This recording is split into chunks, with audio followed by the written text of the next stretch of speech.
Hello, మీలో చాలా మందికి తెలుసు కంటెంట్ క్రియేషన్ నా ప్యాషన్ అయితే కేక్స్ చేయడం నా ప్రొఫెషన్ అని. ఈ వీక్ లో సత్యభామ బర్త్డే ఉంది. కేక్ డిజైన్ గురించి ఆలోచిస్తున్నప్పుడు సడన్ గా గుర్తొచ్చింది, అరే లాస్ట్ ఇయర్ నేను చేసిన కేక్ వీడియో అయితే తీసా కానీ పోస్ట్ చేయలేదే అని. అందుకే ఇప్పుడు పోస్ట్ చేస్తున్నాను. కేక్ ఫ్లేవర్ వెనీలా, ఎందుకంటే బామ ఫేవరెట్ ఫ్లేవర్ వెనీలా కాబట్టి. అండ్ ఫిల్లింగ్ కి స్విస్ మెరైన్ బటర్ క్రీమ్ చేశాను. కేక్ లేయర్స్ కి షుగర్ సిరప్ అప్లై చేసి మధ్యలో ఫిల్లింగ్ పెట్టి చుట్టూరా ఇలా క్రీమ్ తో క్రమ్ కోట్ చేయాలన్నమాట. ఆ తర్వాత పైన కూడా thin layer of cream apply చేసి కేక్ సెట్ అవడానికి ఒక 20 minutes పాటు ఫ్రిడ్జ్ లో ఉంచాలన్నమాట. తర్వాత కేక్ ని బటర్ క్రీమ్ తో ఫ్రాస్ట్ చేసుకోవాలి. ఫ్రాస్టింగ్ కి చాలా మెథడ్స్ ఉన్నాయి, ఒక్కొక్కసారి ఒక్కొక్కటి యూజ్ చేస్తాను. ఈసారి ఈ పైపింగ్ మెథడ్ యూజ్ చేశాను. ఆ రకంగా క్రీమ్ ని కేక్ మొత్తం పైప్ చేసుకోవాలి, అలాగే టాప్ పోర్షన్ కూడా పైప్ చేసుకోవాలి. మరి తీసుకొని జాగ్రత్తగా ఎక్సెస్ క్రీమ్ ని స్క్రేప్ చేసుకోవాలి. స్క్రేప్ చేశాక గ్యాప్స్ ని మళ్ళీ క్రీమ్ తో ఫిల్ చేసుకోవాలి. అలాగే టాప్ పార్ట్ కూడా నీట్ గా స్మూతెన్ చేసుకోవాలి. ఇలా ఫ్రాస్టింగ్ మొత్తం స్మూత్ గా అయ్యాక కేక్ మళ్ళీ ఒక 15 minutes ఫ్రిడ్జ్ లో పెట్టాలి. తర్వాత బయటికి తీసి ఇలా ఎక్సెస్ క్రీమ్ ని తీసేయాలి. అలా ఎక్సెస్ క్రీమ్ ని తీసేశాక కేక్ మొత్తం మళ్ళీ ఇంకొకసారి స్మూత్ చేసుకోవాలి.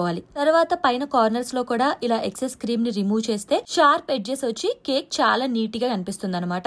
ఇప్పుడు నేను చేయబోతున్న డిజైన్ ని లాంబర్త్ కేక్ డిజైన్ అంటారు. వింటేజ్ లుక్ వస్తుంది అనమాట కేక్ కి. దీనికి చాలా బటర్ క్రీమ్ పడుతుంది, ఎందుకంటే చాలా పైపింగ్ ఉంటుంది కాబట్టి. ఇలా డిఫరెంట్ పైపింగ్ టిప్స్ తో, డిఫరెంట్ కలర్స్ తో, డిఫరెంట్ డిజైన్స్ వేసుకోవచ్చు అనమాట. కేక్ అంతా మీకున్న క్రియేటివిటీని మొత్తం వాడేయచ్చు. ఒక 4 to 5 పైపింగ్ టిప్స్ ఉంటే చాలు, వాటినే అటు తిప్పి ఇటు తిప్పి రకరకాల డిజైన్స్ పైప్ చేయొచ్చు వాటితో. ఈ కేక్ కి నేను off white, pink and purple colour combination తీసుకున్నాను. బామ ఫోటోల్లో ఇది మా అందరి ఫేవరెట్, సో దీన్నే ఎడిబుల్ ప్రింట్ తీసుకున్నాను.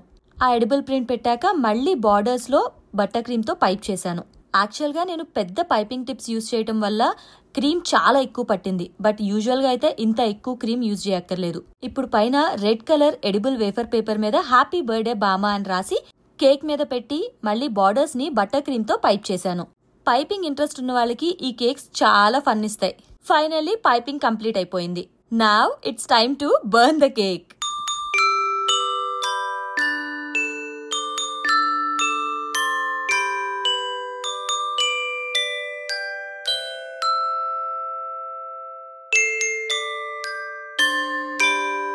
మీరు ఈ వీడియోని ఎంజాయ్ చేసుంటే, ఇంకా కేక్ డెకరేటింగ్ వీడియోస్ కావాలి అంటే కింద కామెంట్స్ లో చెప్పండి. అలాగే follow my cake page fond and wonders.